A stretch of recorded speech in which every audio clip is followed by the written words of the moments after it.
Welcome to joyful juniors. ఒక దట్టమైన అడవిలో ఒక జింక మరియు కుందేలు చాలా మంచి స్నేహితులుగా ఉండేవారు. జింక పేరు చెంచల్ మరియు కుందేలు పేరు బుద్దు.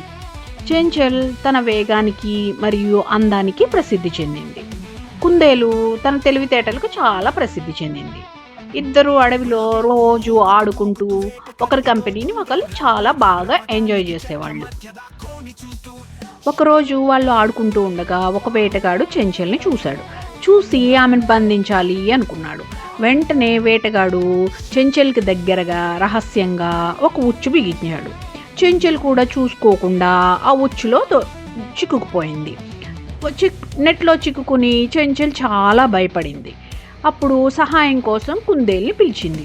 చెంచల్ కష్టాల్లో కూరుకుపోవటం చూసి కుందేలు వెంటనే ఒక పథకం వేసింది.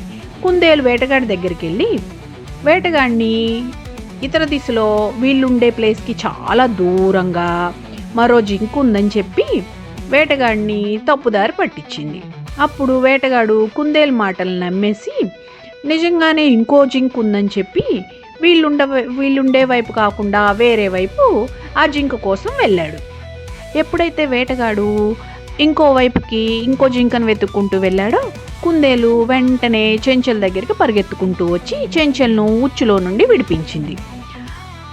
వేటగాడు కుందేలు చెప్పిన వైపు చాలా దూరం వెళ్ళాడు, కానీ అతనికి ఇంకో జింక ఎక్కడా కనిపించలేదు. సరే ఇంకా అలసిపోయి వేటగాడు సరే ఉన్నదాంతో సరిపెట్టుకుందామని చెప్పేసి తిరిగి వచ్చి చూసేటప్పటికి చెంచల్ కూడా నెట్లో కనిపించలేదు. అతనికి చాలా కోపం వచ్చింది, కానీ అతనికి ఏమీ అర్థం కాలేదు. మరోవైపు చెంచలు మరియు కుందేలు అడవిలో చాలా దూరం పరిగెత్తేసి సురక్షితంగా తమ ప్రాణాలను వేటగాడి నుంచి రక్షించుకున్నాయి. ఈ సంఘటన తర్వాత చెంచలు మరియు కుందేలు మధ్య స్నేహం మరింత బలపడింది.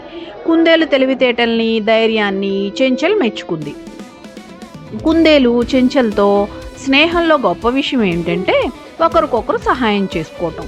నేను నీ స్నేహితుని కాబట్టి ఎల్లప్పుడూ నేను నీతోటే ఉంటాను, నీకు సహాయం చేస్తూ ఉంటాను అని చెప్పింది. ఈ కథ నుండి మనకు తెలిసే నీతి ఏంటంటే నిజమైన స్నేహితుడు మనల్ని ఆపదలో ఎప్పటికీ విడిచిపెట్టి వెళ్ళడు, మనకు సహాయం చేయడానికి ఎప్పుడూ కూడా సిద్ధంగా ఉంటాడు. నేటికి అడవిలో చెంచలు మరియు కుందేలు యొక్క కథ స్నేహానికి ఉదాహరణగా చెప్పబడుతూ ఉంది. ఈ రోజుకి ఇంతే సంగతులు. మీకు కనుక నా వీడియో నచ్చినట్టయితే లైక్ చేయండి, షేర్ చేయండి.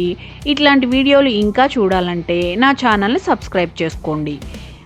మళ్ళీ ఇంకో వీడియోలో కలుద్దాం. అప్పటి వరకు బాయ్ బాయ్.